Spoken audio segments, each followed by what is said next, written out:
श्री शिवाय नमस्तुभ्यम। हर हर महादेव भक्तों। आज हम सुनेंगे श्रावण मास महात्म्य का 8वां अध्याय। जय श्री गणेश।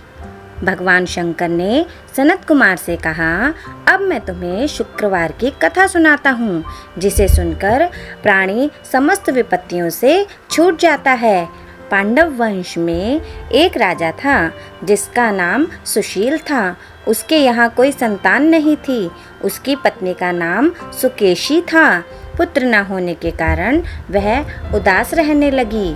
रानी स्त्री स्वभाव के कारण हर महीने कपड़ों को अपने पेट पर बांधकर पेट की वृद्धि करती रही।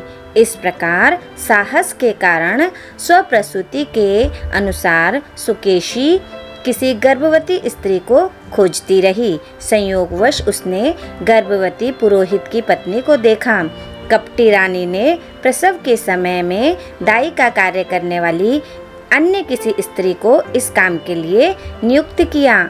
उस दाई को एकांत में बहुत सा धन दिया और अपने गर्भ के अनुकरण की सब बातें कह सुनाई।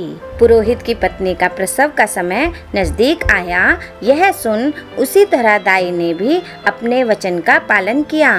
पुरोहित की पत्नी दाई की बात नहीं जानती थी, अतः वह दाई की बातों का पालन करती थी।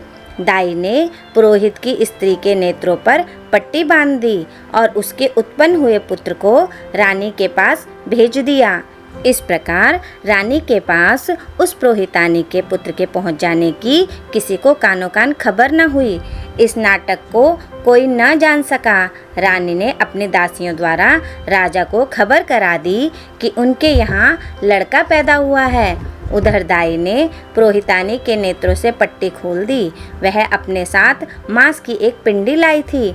दाई ने पुरोहितानी को वह मांस की पिंडी दिखाते हुए कहा, यह अनिष्ट हुआ है, अपने पति से इसकी शांति करवाना। पुत्र नहीं हुआ तो न सही, तुम्हारे प्राण तो बच गए। पुरोहित की स्त्री सोचने लगी, कहीं दाई ने मेरे साथ कपट तो नहीं किया। राजा ने जब पुत्र उत्पन्न होने की बात सुनी तो जातकर्म आदि करके ब्राह्मणों को गज, अश्व, रथ आदि दान में दिए। जो बंदी खाने में बंद थे, सबको छोड़ दिया। राजा ने उसका नाम प्रियव्रत रखा। श्रावण मास प्रारंभ होने पर पुरोहित की स्त्री ने शुक्रवार के दिन भक्ति द्वारा जीवंतिका की पूजा अर्चना की। दीवार पर बहुत से लड़कों के सहित जीवंतिका की तस्वीर बनाई और 5 दीपक जलाकर पुष्पमाला से पूजा अर्चना की। गेहूं के आटे के दीपक बनाकर जलाती और स्वयं भी गेहूं के आटे को शुद्ध घी में पकाकर भोजन करती। भोजन के पश्चात जीवंतिका से प्रार्थना करती, जहाँ पर भी मेरा पुत्र हो उसे सुरक्षित रखना। इस प्रकार प्रार्थना करने के पश्चात वह कथा सुनती और यथाविधि नमस्कार करती। जीवंतिका के प्रसाद से वह बालक राजा के यहाँ चांद की तरह बढ़ने लगा और जीवंतिका उसकी रात दिन रक्षा करने लगी। कुछ समय बाद राजा का स्वर्गवास हो गया। पितृभक्त पुत्र ने पिता की पारलौकिक क्रिया संपन्न कराई। इसके बाद मंत्रिमंडल ने उसको राज सिंहासन पर बैठा दिया। उसने कुछ काल तक राज्य का शासन भली भांति किया। इसके बाद वह राज्य का भार मंत्रियों को सौंपकर पितृ ऋण से मुक्ति पाने के लिए गया जी को रवाना हो गया। उसने यह यात्रा कार्पटिक वेश में की। रास्ते में वह किसी गृहस्थी के घर पर ठहरा। उस गृहस्थी के यहाँ पुत्र हुआ था। इससे पहले के 5 पुत्रों को षष्ठी देवी ने मार डाला था, परंतु इस बालक को षष्ठी देवी नहीं मार सकी। राजा के वहाँ रहने के कारण जीवंतिका देवी उसकी रक्षा कर रही थी। गृहस्थ ने जब अपने लड़के को जीवित अवस्था में देखा तो उसका पक्का विश्वास हो गया कि यह बालक अतिथि राजा के कारण ही जीवित है। उसने राजा से एक दिन घर पर ठहरने की कृपा की, क्योंकि आपकी कृपा से ही मेरा यह छठा पुत्र जीवित है। गृहस्थ के प्रार्थना पर राजा एक दिन के लिए उनके यहाँ रुक गया। फिर वह गया जी चला गया और वहाँ पिंड देने लगा। पिंड देते समय उसे बड़ा आश्चर्य हुआ। उसने देखा कि पिंड को ग्रहण करने के लिए 2 हाथ बाहर निकले हैं। एक विद्वान ब्राह्मण ने उससे पूछा, यह सब क्या मामला है? ब्राह्मण बोला, ये दोनों हाथ तुम्हारे पिता के हैं। घर जाकर अपनी माता से पूछना कि ऐसा क्यों हुआ, तुम्हारी माता ही बताएंगी। लौटते समय राजा फिर उसी गृहस्थी के यहाँ ठहरा। उसके यहाँ अब दूसरा पुत्र पैदा हुआ था जो केवल 7 दिन का था। इस लड़के को लेने जब षष्ठी देवी आई तो जीवंतिका देवी ने उसे बालक को नहीं ले जाने दिया।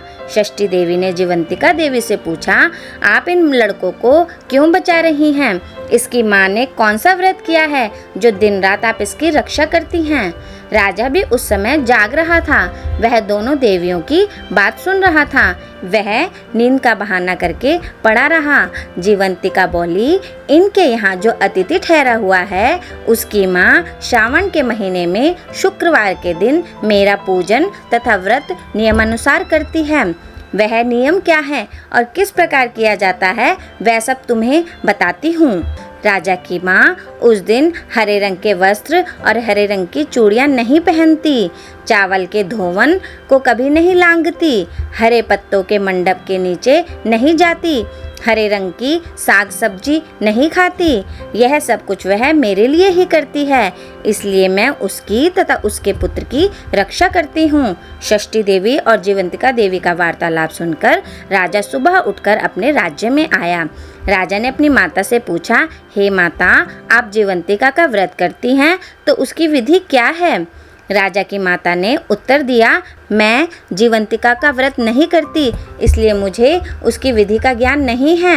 यह सुनकर राजा को बड़ा आश्चर्य हुआ और सोचने लगा कि मेरी माता कौन है।